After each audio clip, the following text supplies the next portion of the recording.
क्या लॉकडाउन में आप भी बाहर फंसे हुए हैं और घर जाना चाहते हैं? तो आप कुछ बातें जान लें, आपको कैसे और क्या करना होगा।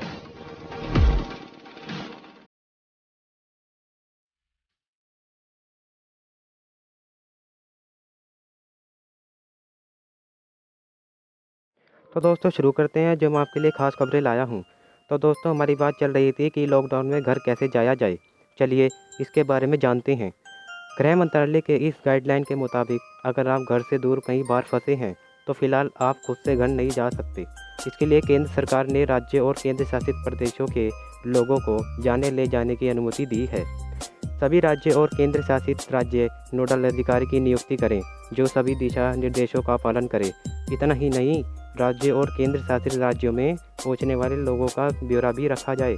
इसी तरह आपको अपने घर जाने के लिए अपने राज्य की सरकार के द्वारा नियुक्त लोकल नोडल अथॉरिटी का पता करना होगा जहां आप घर जाने के लिए रजिस्ट्रेशन करवा सकते हैं। अगर फंसे हुए समूह में लोग एक राज्य या केंद्र शासित प्रदेश से दूसरे राज्य या केंद्र शासित प्रदेश जाना चाहते हैं तो भेजने वाले और जिस राज्य में वह समूह जा रहा है दोनों राज्य एक दूसरे की आपसी सहमति के साथ सड़क के जरिए भेज सकते हैं। किसी भी व्यक्ति को भेजने से पहले उसकी स्क्रीनिंग की जाएगी और अगर वह पूरी तरह ठीक पाया जाए तो ही उसे भेजने की मंजूरी दी जाएगी। यानी अगर आप में कोरोना के संक्रमण से होने वाली बीमारी कोविड-19 के कोई लक्षण नहीं हैं तभी आपको घर जाने की अनुमति दी जाएगी। अगर आप अपने गंतव्य तक पहुंच जाएंगे तो आपको क्वारंटाइन किया जाएगा। स्थानीय स्वास्थ्य विभाग की यह जिम्मेदारी है कि वह आपको होम क्वारंटाइन में रखे। इसी दौरान आपको हेल्थ चेकअप किया जाएगा। आपको आरोग्य सेतु ऐप का इस्तेमाल करना होगा। अगर आपने अभी तक आरोग्य सेतु ऐप का डाउनलोड नहीं किया है तो अभी डिस्क्रिप्शन बॉक्स में जाकर लिंक पर क्लिक करके डाउनलोड कर लीजिए।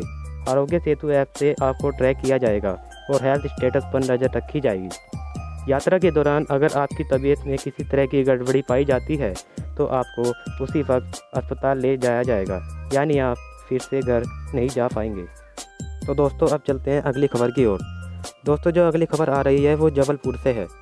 जबलपुर से खबर आ रही है कि नई दुनिया प्रतिनिधि लॉकडाउन की वजह से पिछले 40 दिनों से यात्री ट्रेनों का परिसंचालन पूरी तरह से बंद है। 24 घंटे के दौरान ट्रैक पर गिनती की मालगाड़ियां दौड़ रही हैं।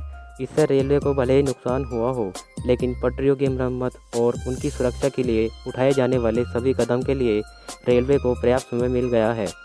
रेलवे के इंजीनियरिंग विभाग ने समय का सदुपयोग करते हुए समय से पहले ही मानसून मेंटेनेंस का काम शुरू कर दिया है। मंडल की सीमा में आने वाले करीब 800 किलोमीटर लंबे ट्रैक पर बने छोटे बड़े करीब 400 रेल ब्रिज का मेंटेनेंस शुरू कर दिया है। जबलपुर रेल मंडल की सीमा में आने वाली नदी नर्मदा, तवा, महानदी, हिरण समेत कई नदी पर बने 12 ब्रिज का मेंटेनेंस करने भी इंजीनियरिंग विभाग का अमला जुट गया है। प्रदेश में 15 से 20 जून के बीच मानसून आता है। इसे ध्यान में रखकर जबलपुर रेल मंडल मानसून मेंटेनेंस का काम मई महीने ही शुरू करता था।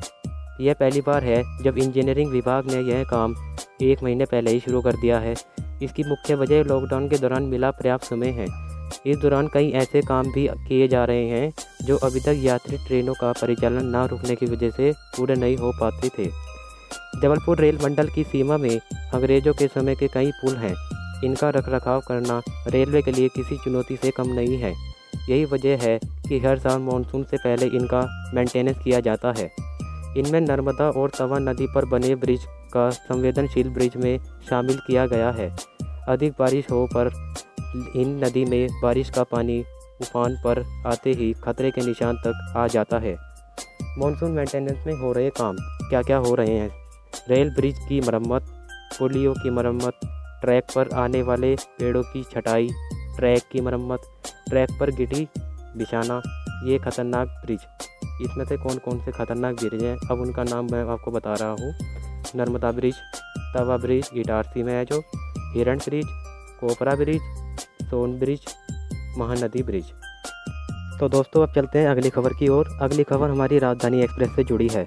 राजधानी एक्सप्रेस की तर्ज पर देश के सबसे व्यस्तम दिल्ली हावड़ा रेल मार्ग पर LHB रैक वाली सभी ट्रेनें अब एक के पीछे एक चलेंगी। इन ट्रेनों की स्पीड बढ़ाने एवं लेटल तीसी कम करने के लिए ही रेलवे ने इस दिशा में कार्य शुरू कर दिया है। साथ ही लॉकडाउन खत्म होने के बाद संभावित रेल संचालन को देखते हुए रेलवे इस रूट के LHB रेक वाली सभी ट्रेनों की समय सारिणी का नए सिरे से निर्धारण कर रहा है। दिल्ली हावड़ा रूट पर राजधानी श्रेणी की ट्रेनों की लेटलतीफ़ी अन्य ट्रेनों के मुकाबले काफ़ी कम रहती है। ऐसा इसलिए क्योंकि इस रूट के महत्वपूर्ण गाज़ियाबाद, टुंडला, कानपुर, प्रयागराज रेलखंड पर दिल्ली से चलने वाली सभी राजधानी एक्सप्रेस को एक स्लॉट दे रखा गया है। इस वजह से इनका समय में 10 से 15 मिनट का ही अंतर है। एक के पीछे एक राजधानी एक्सप्रेस चलने की वजह से उनकी औसत स्पीड बेहतर रहती है। इसी तर्ज पर अब रेलवे प्रशासन ने इस रूट पर चलने वाली ऐसी ट्रेनें जो LHB रेक से लेस हैं उनके लिए भी स्लॉट देने की तैयारी की है, क्योंकि LHB रेक वाली ट्रेनें इस रूट पर 130 से 160 की रफ्तार से भी चलाई जा सकती हैं। यह तभी संभव होगा जब LHB रेक से लेस ट्रेनें भी एक के पीछे एक चलें। इसी वजह से रेल प्रशासन ने खास तौर से रात के वक्त NCR रूट पर चलने वाली Prayagraj express, Shiv Ganga express, Prayagraj Jaipur express, Purushottam express, Rewa express, Brahmaputra mail express, Manduadih Nai Delhi express, Purva express, Prayagraj Nai Delhi Humsafar express, Mahabodhi express, Shram Shakti express को ही एक ही स्लॉट में चलाने की तैयारी की है। बोर्ड की मंजूरी के बाद जब भी रेल संचालन शुरू होगा तब यह ट्रेनें एक निर्धारित स्लॉट पर ही संचालित होंगी। इस दौरान इनकी औसत स्पीड में तो इजाफा होगा ही, साथ ही यह अपने गंतव्य तक पहले के मुकाबले कम समय भी लेंगी। दोस्तों, अगली खबर की ओर चलते हैं। अगली खबर छात्राओं से जुड़ी है। जो राजस्थान के मुख्यमंत्री अशोक गहलोत हैं, उन्होंने छात्राओं को घर लाने के लिए मुख्य गाइडलाइन जारी की है। उस गाइडलाइन में क्या क्या बातें उन्होंने बताई हैं, उन बातों को मैं आपको बता रहा हूँ। अगर फंसे हुए समूह में लोग एक राज्य या केंद्र शासित प्रदेश से दूसरे राज्य या केंद्र शासित प्रदेश जाना चाहते हैं तो भेजने वाले और जिस राज्य में वह समूह जा रहा है, दोनों राज्य एक दूसरे की आपसी सहमति के साथ सड़क के जरिए भेज सकते हैं। किसी भी व्यक्ति को भेजने से पहले उसकी स्क्रीनिंग की जाए और अगर वह पूरी तरह ठीक पाया जाए तो ही उसे भेजने की मंजूरी दी जाए। रास्ते में पड़ने वाले राज्य या केंद्र शासित प्रदेश उस राज्य के लिए रास्ता देंगे जहां पर यह गाड़ी जा रही है। जब कोई शख्स अपने गंतव्य तक पहुंच जाएगा तो स्थानीय स्वास्थ्य विभाग की यह जिम्मेदारी है कि उसे होम क्वारंटाइन में रखे। इस दौरान उसके हेल्थ चेकअप किए जाएं। उस व्यक्ति को आरोग्य सेतु ऐप का इस्तेमाल करने के उत्साहित किया जाए ताकि उसके हेल्थ स्टेटस पर नज़र बनाई रखे जा सके और साथ ही उसके ट्रैक किया जा सके। दोस्तों, आज के लिए इतना ही। मिलते हैं अगली वीडियो में। तब तक के लिए good bye. Stay home, stay safe. भारतीय रेलवे से सब जुड़े रहिए। Thanks for watching this video.